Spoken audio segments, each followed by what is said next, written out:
తిరుమల శ్రీవారి ఆలయంలో 29/4/2023 తేదీన జరిగిన పరకామణి చోరీ కేసుకు సంబంధించి ఏదైతే ప్రస్తుతం దానికి సంబంధించిన సాక్ష్యాధారాలను టీటీడీ పాలక మండలి సభ్యుడు భానుప్రకాష్ రెడ్డి మరోసారి తెర మీదకి తీసుకొచ్చాడు. ముఖ్యంగా ఈ కేసుకు సంబంధించి సిఐడి గతంలో లోక్ అదాలత్లో రాజీ అయిన కేసును సిఐడి తిరిగి పునర్విచారించి సిబిసిఐడి ద్వారా విచారణ చేయాలంటూ ఏదైతే హైకోర్టు ఆదేశాలు జారీ చేసిన నేపథ్యంలో ప్రస్తుతం మనతో ఏదైతే భానుప్రకాష్ రెడ్డి ఉన్నాడో ఆయన అడిగి తెలుసుకుందాం. సార్ చెప్పండి, సిఐడి ఎప్పుడు ఈ విధమైన ఆదేశాలు జారీ చేసింది?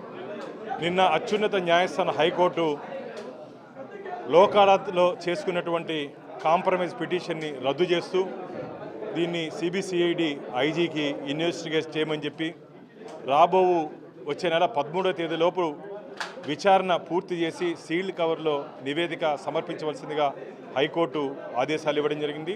దీనికి సంబంధించిన రికార్డ్స్ అన్నింటినీ కూడా సీజ్ చేయమని చెప్పి పోలీస్ స్టేషన్లో టీటీడీలో ఉన్నటువంటి రికార్డ్స్ అన్నింటినీ సిబిసిఐడి సీజ్ చేసే దిశగా హైకోర్టు ఆదేశాలు ఇవ్వడం జరిగింది. ఇది గోవింద భక్తుల విజయంగా మేము భావిస్తున్నాం. ఖచ్చితంగా పరకామణిలో దాదాపు 100 కోట్ల రూపాయలు పైచిలకు చేతులు మారాయని చెప్పి నేను మొట్టమొదటి ధర్మకర్తల మండలి సమావేశంలో ఈ అంశాన్ని లేవనెత్తడం జరిగింది. రాష్ట్ర డీజీపీకి దీని మీద ఒక మెమరాండం కూడా ఇవ్వడం జరిగింది. కాబట్టి వెంకటేశ్వర స్వామి దగ్గర పనిచేస్తూ స్వామివారి ఉప్పు తింటూ స్వామివారి హారతి తీసుకుంటూ స్వామివారి డబ్బుని కాజేసి పంచుకున్న వాళ్ళందరూ తొందరలోనే జైలుకి పోయే రోజు దగ్గరలో ఉంది. విజువల్స్ ఏదైతే మీరు ఇప్పుడు చూపించిన విజువల్స్లో రవికుమార్ ఆ డబ్బును లోదుస్తుల్లో దాస్తున్నాడు, ఆ తర్వాత పట్టుబడ్డాడు. ఏదైతే 29/4/2023 అప్పట్లో ఉన్న పాలక మండలితో పాటు అధికారులు కూడా ఈ కేసును నీరుగార్చడానికి ప్రయత్నించి రాజీ చేశారని మీరు ఆరోపిస్తున్నారు. అది ఎంతవరకు నిజమే? ఖచ్చితంగా అప్పుడున్నటి అధికారులు ధర్మకర్తల మండలు అందరూ స్వామివారి ఖజానాన్ని కొల్లగొట్టిన వారిని శిక్షించకుండా వారిని తప్పించే ప్రయత్నం చేశారు. తప్పించిందే కాకుండా వారి దగ్గర నుంచి కొంతమంది వాటాలు తీసుకున్నారని చెప్పి ఫిర్యాదులు ఉన్నాయి. కాబట్టి ఈ సిబిసిఐడి విచారణలో ఎవరెవరు ఎంత తీసుకున్నారు, ఎందుకోసం తప్పించారు, ఈ వాటాలు తాడేపల్లి ప్యాలెస్ కూడా వెళ్ళాయని చెప్పి భక్తుల నుంచి ఫిర్యాదులు వస్తున్నాయి. ఎక్కడెక్కడికి వెళ్ళాయి, ఎందుకు వెళ్ళాయి, ఎంత వెళ్ళిందో పూర్తి వివరాలు తొందరలోనే భక్తుల ముందు రాబోతుంది. సరే, ఎన్ని కోట్ల వరకు ఈ అక్రమాలు జరిగింటాయని మీరు భావిస్తున్నారు? స్వామివారి పేరుతో దాదాపు 40 కోట్ల రూపాయలు ఆస్తి రాయించుకున్నారు. ఇంకో 100 కోట్ల రూపాయలు చేతులు మారాయని చెప్పి భక్తుల నుంచి ఫిర్యాదులు ఉన్నాయి. ఎవరెవరు దానిలో భాగస్వాములు ఎవరెవరు అని మీరు అనుకుంటారు? అంటే విచారణ జరుగుతోంది కాబట్టి విచారణ జరిగే సందర్భంలో పేరు కూడా వెల్లడించకూడదు. విచారణలో ఎవరెవరు భాగస్వాములు, వాటాదారులు, సూత్రధారులు, పాత్రధారులు అందరూ బయటపడతారు. ఈ వీడియోస్ ఆల్రెడీ ఎరేజ్ అయిపోయారని మీరు ఇంత మునుపు చెప్పారు, మరి అది రికవరీ ఎలా సాధ్యమైంది? వెంకటేశ్వర స్వామి భక్తుడు ఒకడు ఈ జరిగిన రోజు ఆ భక్తుడు అక్కడే పనిచేస్తున్నాడు.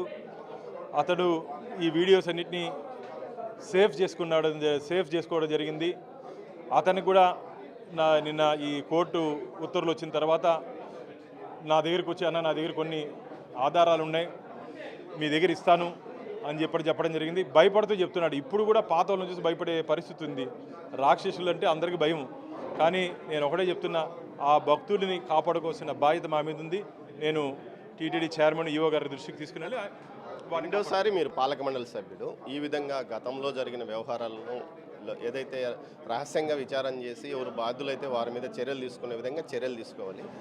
అదేవిధంగా ప్రస్తుతం కూడా ఏదైతే మీ పాలక మండలి మీద అనేక ఆరోపణలు చేస్తున్నారు మాజీ టీటీడీ చైర్మన్ భూమన కరుణాకర్తో పాటు వైసీపీ వాళ్ళు, ఈ విధంగా ఇద్దరు పరస్పర ఆరోపణలు చేసుకుంటే టీటీడీ ఎంతో ప్రతిష్ట కలిగిన టీటీడీ, పేరు ప్రఖ్యాతులు హిందూ ధార్మిక సంస్థ అయిన టీటీడీ మీద ఏదైతే భక్తుల్లో చెడు అభిప్రాయం వచ్చే అవకాశం రాదా?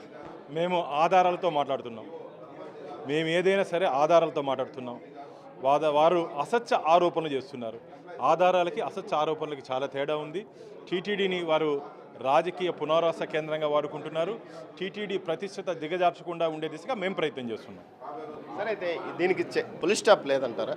అంటే ఆయన నిన్న మాట్లాడాడు, నేను విష్ణువు ఏదైతే విగ్రహం విషయంలో వెనక్కి తగ్గేది లేదు, నిరంతరం ఇదే విధంగా టీటీడీని ప్రశ్నిస్తుంటాను, అవసరమైతే నాతో ఎవరైనా చర్చకు రండి. బీఆర్ నాయుడు అయితే అజ్ఞాని, మరోవైపు ఎవరైనా సరే చర్చకు రండి. టీటీడీ పాలక మండలిలో ఉండే వాళ్ళంతా ఏమాత్రము ఆధ్యాత్మిక వాతావరణం లేని వారే అని కూడా ఆయన మాట్లాడాడు.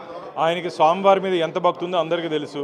పాత చుప్పి ఇండి నల్లరాయిని కొడతా, పాత చుప్పి ఇండి వెంకటేశ్వర స్వామిని కొడతా అని చెప్పిన వ్యక్తి మమ్మల్ని చర్చకి పిలిచేది. కానీ రెడీ ఉన్నాం మేము ఆయన సమయము స్థలము తేదీ నిర్ణయించమని చెప్పండి.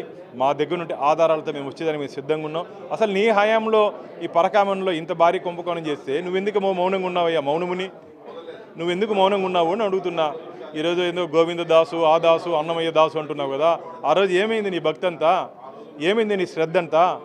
ఈరోజు రోడ్ల మీద పడి ఆ ఉండే విగ్రహాలని నువ్వు దానికి పూజ చేయలేదు అని చెప్పి అసత్య అబద్ధ ప్రచారం మాట్లాడుతున్నావు.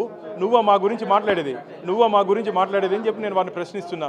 కాబట్టి ఇలాంటి మాటలు తగ్గించుకోవాలని చెప్పి కరుణాకర్ రెడ్డి గారిని సూచిస్తున్నాను. మరోవైపు ఈ విషయాల గురించి మనతో మాట్లాడడానికి పాలక మండలి సభ్యుడైన డాలర్స్ దివాకర్ రెడ్డి ఉన్నారు. చెప్పండి, ఈ ఆధారాలు మీరు ఎలా సేకరించగలరు?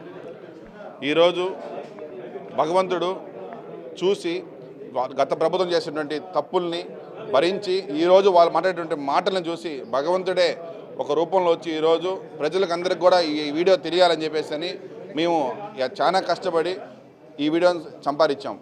వాళ్ళ మనుషులు వాళ్ళకుంటే మా మనుషులు మాకుంటారు అన్ని డిపార్ట్మెంట్స్లో కూడా. సో కాబట్టి మేము ఇంత పెద్ద వీడియోని తీసుకొని వచ్చి కోట్లాది మంది ప్రజలకు కూడా వాళ్ళు చేసిన తప్పులను తెలియాలని చెప్పేసి ఈరోజు ఈ వీడియో ప్రజల ముందు పెట్టడం జరిగింది. మొత్తం మీద ఈ విధంగా మీరు పాలక మండలిలో ఉన్నారు, గత పాలక మండలి, ఈ విధంగా పాలక మండలి మధ్య వివాదాల్లో గత ప్రభుత్వం ఈ ప్రభుత్వం అని రోజుకో వివాదం బయట తెస్తుంటే టీటీడీ ప్రతిష్ట దిగజారే పరిస్థితి కనిపించదా? నేను ఎప్పుడో చెప్తా అంటాను, భగవంతుడి గురించి దయచేసి ఎప్పుడు ఏదంటే అది మాట్లాడొద్దండి.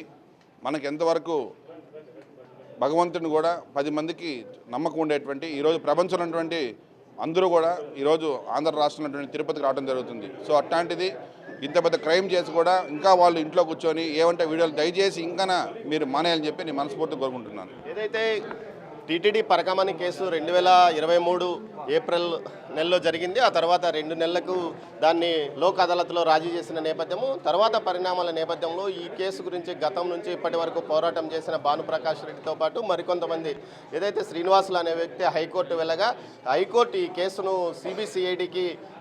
సిబిసిఐడి ద్వారా దర్యాప్తు చేయించాలని ఆదేశాలు జారీ చేసిన నేపథ్యం. అంతేకాకుండా 13వ తేదీలోగా ఈ కేసుకు సంబంధించిన మొత్తం వివరాలు స్టీల్ కవర్లో తమకు పంపాలని అటు టీటీడీతో పాటు ఇటు పోలీసు ఉన్నతాధికారులను కూడా ఆదేశించిన పరిస్థితి. మొత్తం మీద పరకామణి కేసు ఒక ముందుకు కదిలిందని చెప్పవచ్చు. దీనికి తగ్గట్టుగానే కొంత సాక్ష్యాధారాలను సీసీ ఫుటేజ్ను కూడా ఏదైతే ఇటు భానుప్రకాష్ రెడ్డి, డాలర్స్ దివాకర్ రెడ్డి బయట పెట్టడం జరిగింది. వీటితో నెక్స్ట్ స్టెప్ ఎలా ఉంటుంది, అసలు దోషులు ఎవరు, రవికుమార్ వెనుక ఎవరున్నారు, రవికుమార్ ఆస్తులను ఎవరు రాయించుకున్నారు, అదేవిధంగా రవికుమార్కి సంబంధించి 40 కోట్ల రూపాయల ఆస్తులు మాత్రమే టీటీడీకి రాయించారు, మిగతా 100 కోట్ల ఆస్తులు అప్పట్లో ఉన్న అధికారులు రాయించుకున్నారని వీరు చేస్తున్న ఆరోపణలకు సిబిసిఐడి ద్వారా బయట పడే అవకాశం ఉందా, లేకపోతే ఈ కేసు ఎలా కొనసాగుతుందో వేచి చూడాలి. కెమెరా పర్సన్ పురుషోత్తంతో దామోదర్, తిరుపతి నుంచి.